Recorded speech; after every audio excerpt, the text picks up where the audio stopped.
Louvado seja nosso Senhor Jesus Cristo, para sempre seja louvado. Ao Senhor nosso Deus toda a honra, toda a glória, todo o louvor e toda a adoração. Sejam bem-vindos, queridos irmãos, a mais um momento de oração, onde rezamos pelas famílias do mundo inteiro. Queremos o bem das famílias, queremos o bem de todos vocês, queremos o bem de nós mesmos. E sabemos que Deus é o sumo bem, é a fonte do bem, é a fonte de santidade. Por isso batemos na porta do coração de Deus sem cessar. Humildemente nos humilhamos debaixo da poderosa mão do Senhor, para que Ele tenha misericórdia de nossas vidas, de nossas famílias, que Ele envie o Espírito Santo, por intercessão da Santíssima Virgem Maria, sobre as famílias do mundo inteiro. Por quê? Porque o Espírito Santo vai ajustando, alinhando, conduzindo, forjando, curando, restaurando, vivificando o coração de todos os seres humanos. Por isso nós oramos para os católicos, para todos os cristãos, para todos os irmãos de todas as religiões. Cada ser vivo, cada ser humano recebe nessa pequena reflexão que nós fazemos a nossa oração. Iniciemos com muita fé. Pelo sinal da Santa Cruz, livra-nos, Deus nosso Senhor, dos males e inimigos. Em nome do Pai, do Filho e do Espírito Santo. Amém. Ave Maria, cheia de graça, o Senhor é convosco. Bendita sois vós entre as mulheres, bendito é o fruto do vosso ventre, Jesus. Santa Maria, Mãe de Deus, rogai por nós, pecadores, agora e na hora de nossa morte. Amém. Vinde, Espírito Santo, vinde por meio do Imaculado Coração da Virgem Maria, Filha predileta de Deus Pai, Mãe de Deus Filho e vossa amadíssima esposa. Amém. São Miguel Arcanjo, defendei-nos no combate, sede o nosso refúgio contra as maldades e as ciladas do demônio. Ordene-lhe Deus, instantemente o pedimos. E vós, príncipe da milícia celeste, pela virtude divina, precipitai ao inferno Satanás e a todos os espíritos malignos que andam pelo mundo para perder as almas. Amém. Efésios capítulo 4, versículo 29. Nenhuma palavra má saia de vossa boca, nenhuma palavra má saia de vossa boca, mas só a que for útil para a edificação, sempre que for possível, e benfazeja aos que ouvem. Não contristeis o Espírito Santo de Deus, com o qual estáis selados para o dia da redenção. Toda a amargura, ó família, toda ira, toda indignação, toda gritaria, toda calúnia, seja desterrada do meio de vós, bem como toda malícia. Antes, sede uns com os outros bondosos e compassivos. Perdoai-vos uns aos outros, como também Deus vos perdoou em Cristo. Palavra do Senhor, graças a Deus. Que palavra bela e forte para as nossas famílias. Quantos males que assolam nossa família, quantos destes males, olha, amargura, ira, indignação, gritaria, calúnia, malícia, palavras más, rudes, ásperas. O conselho do apóstolo Paulo, Efésios capítulo 4, versículo 29 e seguintes, é para minha família, para minha vida, é para a sua família, para a sua vida, é para as famílias do mundo inteiro. Precisamos testemunhar. Há muito tempo atrás, um pai e um casal, um jovem casal com seu filho de 7, 8 anos de idade, muito bravo, um temperamento muito difícil, um gênio muito forte. O pai saía para trabalhar e toda vez que chegava ouvia queixa da mãe. A mãe falava, esse menino não tem jeito, já bati, já corrigi, já deixei de castigo, já tirei, já fui boa, já fiz de tudo e não consegui. E o pai então foi buscar ajuda com o padre. E o padre então disse para ele, faz o seguinte, todas as vezes, pega uma tábua bem grande, vários pregos e um martelo. Ensine para o seu filho que todas as vezes que ele ficar com raiva, nervoso, antes dele verbalizar, antes dele atacar, antes dele ficar furioso, que ele pegue o prego, que ele pegue o martelo, vai nessa tábua e vai batendo até a raiva ir embora. E assim o pai voltou para casa com esse ensinamento e então providenciou uma tábua, colocou ela atrás da porta do quarto da criança, deixou ali o martelo e os pregos, ensinou para a criança e a criança concordou. Todas as vezes que ela ficasse nervosa, ficasse irada, ficasse brava, antes dela falar, verbalizar ou ter qualquer atitude enérgica, brava, de grosseria, de rispidez, que ela fosse pregar os pregos da tábua.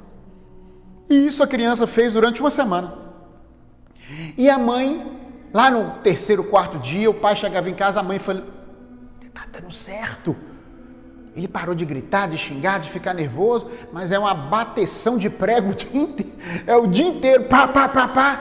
Mas antes a bateção de prego do que ele ficar me infernizando. E no final de uma semana, o pai, a mãe e a criança, elas então foram conversar. E a criança, um pouco mais calma, disse: papai, quem te ensinou isso? Por que você fez isso? E a mãe também falou: que ideia maravilhosa. E o pai então contou que teve com o padre, recebeu esse conselho.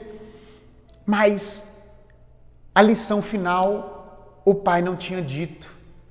E o pai disse assim: Júnior, vai lá atrás da porta e traga a tábua e o martelo. E a criança voltou com a tábua cheia de prego, toda pregada. E voltou até rindo assim, meio sem graça, colocou ali próximo ao pai. O pai falou assim: filho, agora pega o martelo e tire prego por prego. A criança assustou, falou assim: vamos lá. E então a criança foi pegando o martelo e foi despregando da tábua os pregos. E depois que tirou tudo, o pai falou assim: filho, olha para a tábua. Ela está do mesmo jeito que eu te dei? Não, papai, não está. Ela está irreconhecível. Por quê? Por causa dos furos e das marcas dos pregos. O papai falou com ele então: Júnior, todas as vezes que você agride o papai, a mamãe, com palavras duras, grossas, ignorantes, palavras más, ríspidas, cheias de malícia, de maldade, Júnior, você causa uma ferida no coração do papai e da mamãe. Mas o papai e a mamãe sempre estão prontos para perdoar. Nós estamos sempre prontos para perdoar, porque nós chamamos, filho, mas você não pode continuar vivendo. Olha as marcas que ficaram, as marcas ficam sem dor. Porque perdoar, meus queridos irmãos, não significa esquecer o ato acontecido. Perdoar significa desvincular o sentimento da lembrança do ato acontecido. Quando nós perdoamos alguém, nós continuamos a lembrar do que aconteceu, mas sem dor, sem sentimentos ruins, sem indiferença, sem aperto no coração. Não existe esse negócio de eu perdoei e esqueci. Não. Não existe. Nós lembramos, nós temos memória. A memória foi registrada com aquele ato.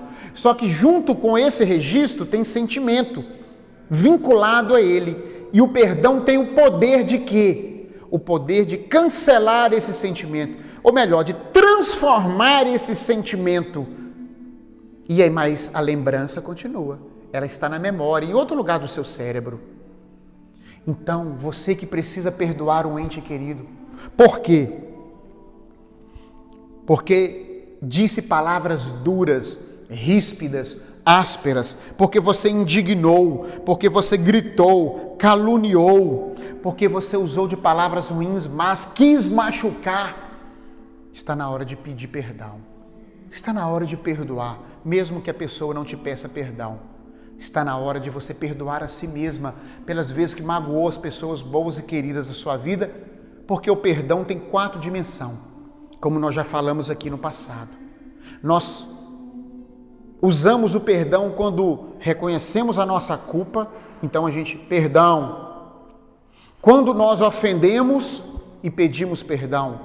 Quando nós magoamos a nós mesmos e quando nós pecamos e pedimos perdão a Deus. Então nós precisamos de exercitar essas 4 dimensões do perdão. Vamos orar? Senhor Jesus Cristo, Filho de Deus, nosso Senhor e Salvador, nós invocamos o Seu nome e o Seu sangue sobre as nossas vidas e famílias e nos aproximamos do Senhor junto com Nossa Senhora e os nossos anjos da guarda. Dai-nos o dom do perdão. Dai-nos o dom de segurar a nossa língua. Dai-nos o dom de ser bondoso e compassivo como o apóstolo nos aconselha. Dai-nos a graça de perdoar mutuamente. Como na família a gente está muito junto, muito próximo. Como na família a gente tem liberdade de falar o que quer, às vezes falamos até demais, machucamos e ferimos. Quantas vezes não percebemos que o nosso ente querido está sensível naquele dia e a gente continua com brincadeiras de mau gosto, a gente continua usando palavras, apelidos, ou historinhas ou contos que ofende, que fere, que machuca. Ajude-nos a perdoar, ajude-nos a pedir perdão, ajude-nos a perdoar a nós mesmos, ajude-nos a reconhecer o nosso lugar, ajude-nos a recomeçar. Abençoai, Senhor, a minha família, o meu casamento, o meu convívio com os meus filhos, com os meus pais, com os meus parentes, com o meu irmão. Renova os nossos relacionamentos, a nossa amizade, o nosso amor. Dai-nos o dom do perdão. Quantas pessoas que têm dificuldade de dizer: a culpa é minha, eu errei, me perdoa. Quantas pessoas que têm dificuldade de falar: fulano, me perdoa porque eu errei. Ou, fulano, você está perdoado porque você me magoou. Dai-nos, Senhor, essa graça, essa unção, essa força, esse amor, essa graça, para que o nosso coração seja livre para amar e te servir. Porque nós queremos perdoar as pessoas como o Pai do céu nos perdoou em Cristo Jesus. Amém. Eu quero ver você aqui amanhã com o coração mais leve, mais limpo, mais puro, mais lavado, mais perdoado. Perdoe a si mesmo, você não é perfeito. Perdoe as pessoas que te magoaram, porque elas também não são perfeitas. E peça perdão por ter magoado as pessoas que também já toleraram muito seus gritos, suas palavras duras, ásperas. E vamos recomeçar. O mais importante é recomeçar. O mais importante é não ficar parado, estagnado, é recomeçar com a graça de Deus, com o desejo do novo, com o desejo de ser melhor. A cruz sagrada seja minha luz, não seja o dragão meu guia, retira-te, Satanás, e nunca me aconselhes coisas vãs. É mal o que tu me ofereces e bebe tu mesmo o teu veneno. Que por intercessão da Santíssima Virgem Maria e São José, São João Paulo II e São Miguel Arcanjo, desça sobre nós e permaneça para sempre a bênção de Deus Todo-Poderoso, Pai, Filho e Espírito Santo. Amém. São Miguel Arcanjo, defendei-nos no combate. Amém.